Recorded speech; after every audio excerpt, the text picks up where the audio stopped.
Well, guys, today I spent the better part of the day dropping trees and cutting this brush down here along the edge of the field. The plan is I'm going to cut the bigger stuff up for firewood, and then the smaller brush I'm going to push into a pile and then probably burn it next winter. What I'm going to do is push all down here in the corner where I can get behind it with the skid loader and push it back out into the field this fall. We'll burn it out in the field away from the woods. But I should have made a quick video before I started dropping all this so you can see a before and after. But I'm sure if you go and watch some of the other videos you can kind of see. It is about 40 degrees. This wind is out of the south. That's why I'm cutting on the north side of the hill here. But it's just warm enough that the top is getting greasy, and it's really not much fun to walk on. But you can see here how I dropped all this crap. I mean, it was all small crap like over here. But I get this corner all cleaned up first. I want to get this, I mentioned in my other video, I want to clear this area up and over the hill so there's a strip of grass growing throughout the middle of it. Let me see the tracks here from the gator, just me turning a minute ago. The ground is still kind of froze. It's just getting greasy on top. But it's opening up more and more. So like I say, I'm going to go through and cut some of this up for firewood, and the other stuff I'm just going to pile it and burn it. I dropped a bunch of them big maple trees. Once I get this other brush pushed out of the way, I'll limb up that maple tree, and I'll probably bring the 4020 or the 6400 over here and pull him to the edge of the field and cut him up. And then there's some other maple trees up there too. I don't know if I'm going to just cut that one up in place or what I'm going to do for sure yet, but I'm going to take and push all this brush up into there, and then that stuff there, I'm just going to bring the skid loader and probably push it over, and then just pile it up right here, right in this area, so that way I can get behind it and push it back out in the field. So, but that's what's going on. You can see that corner post there. My thought was that I might fence along the edge of this woods out to the road there. I might fence along here, and then from this post go all the way down along the edge of the field and go to the wood post down at that end. That way I can basically use the woods as a lane, and I can just run polywire across this, a little section every day, and the cows can come eat good grass here, and then they go scrounge around up in the woods. That way they'll eat the grass out in the field first, and then they'll go up in the woods looking for more, and then they'll spend the better part of the day up in the woods. So basically it'll be taking nutrients from here and putting nutrients up there, but the field down here I can easily spread fertilizer on. So with this trail, once it's done, I can easily get over this hill with a tractor and fertilizer buggy or whatever. So this is what it's looking like. If I didn't have to stop for the school bus, I would have probably had this whole thing cleared all the way up to the top.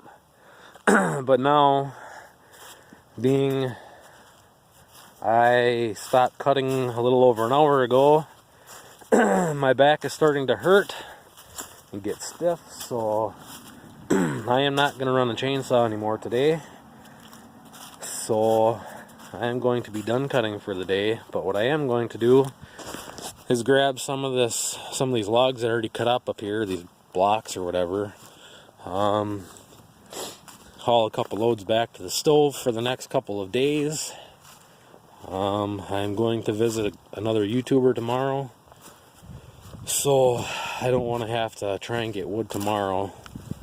So I'm going to haul a load out of here today, a couple loads out of here today.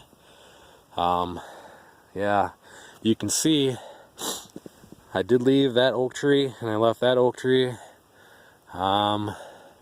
This tree I just haven't got to yet.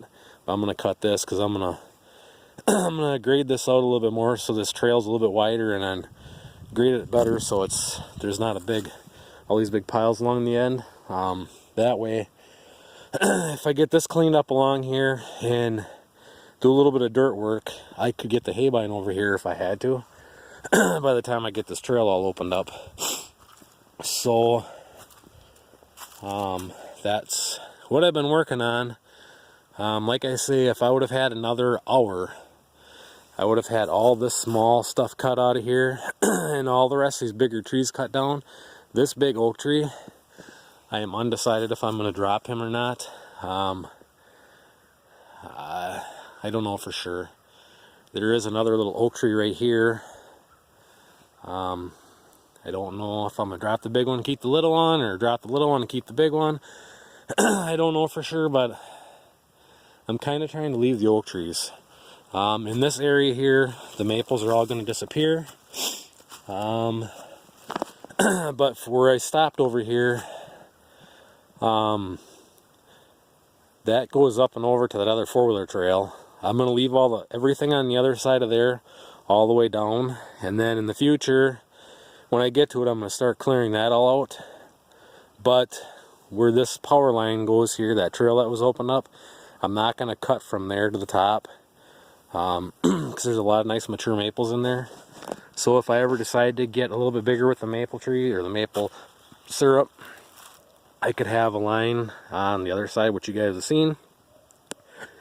And then I could run a line on this side too and have a collection spot down here.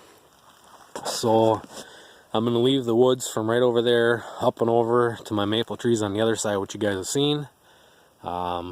That's kind of the plan, but I want to get this open so there's a nice patch of grass growing all the way over the top.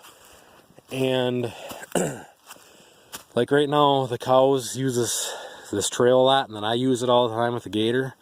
Well, what happens is you get where no grass is growing, then every time it rains, it starts to wash. So I want to get this trail opened up more. And then when I mentioned before, I want to redo the trail on the other side, go down at more of an angle. So hopefully the water doesn't run as fast on it. I'm going to do the same on this side, at least with the gator. With the cows, if I fence that down there, they won't use the trail, or this trail, as much, because they're going to have to, they'll be moved every day a little farther and a little farther. They'll still use it a fair amount, but I'll show you guys up here a view from the top looking down. On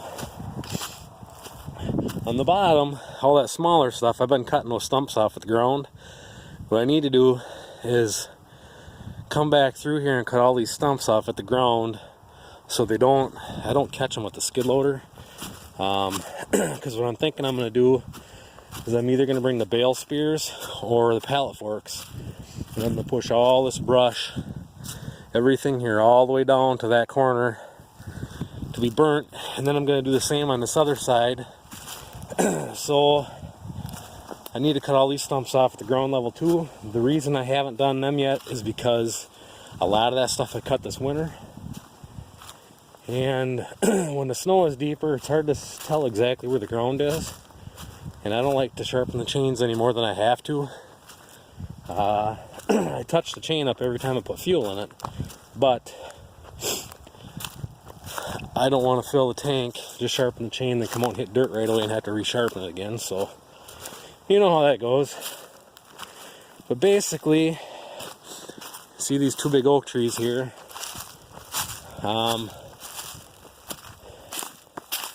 Basically what I'm gonna do, I'm gonna take like that little tree out, then all these other ones I'm gonna go straight down here to that corner and take all this out.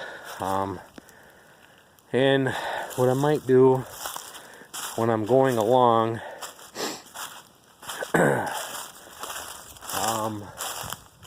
I might take this little oak tree out, but then I'm gonna go down to here, like this big maple tree I'm gonna leave, and then right there is an oak tree. There's a maple. I might leave that oak and take that maple, so we go straight down there and then clear everything over, and then keep all these big maples and run another 2 on this side, running down to that corner where I'm going to put the brush pile, and then I can put another tank down there. I am fortunate enough that I have a hillside with maple trees on it. I might as well do the pipeline if I can, for the tube line. So this, I'm going to leave this all the way over. Approximately with what I'm going to leave for trees is about an acre. Maybe a touch over, acre to an acre and a half at most. So I'm going to clear this area like I say, and then get grass growing here. And then what I'll do is I'll just start every year when I cut wood, I'll just work on this side, then go to the other side and work this way, and just keep doing that. And then that way every year I can just take the skid loader and push the brush down to the edge of the field. And then the next year cut more trees down, make it so I can just push the brush down the bottom of the hill with the skid loader. That way this will all get cleaned up here, and hopefully, you know, in 10 years it'll be a nice pasture with just a little bit of woods on this end. So anyways, that's what's going on. We're almost at 12 minutes on this video, so I'm gonna let you guys go, and I will make another update video as we make more progress. So thanks for watching, everybody, and I'll see you on the next one.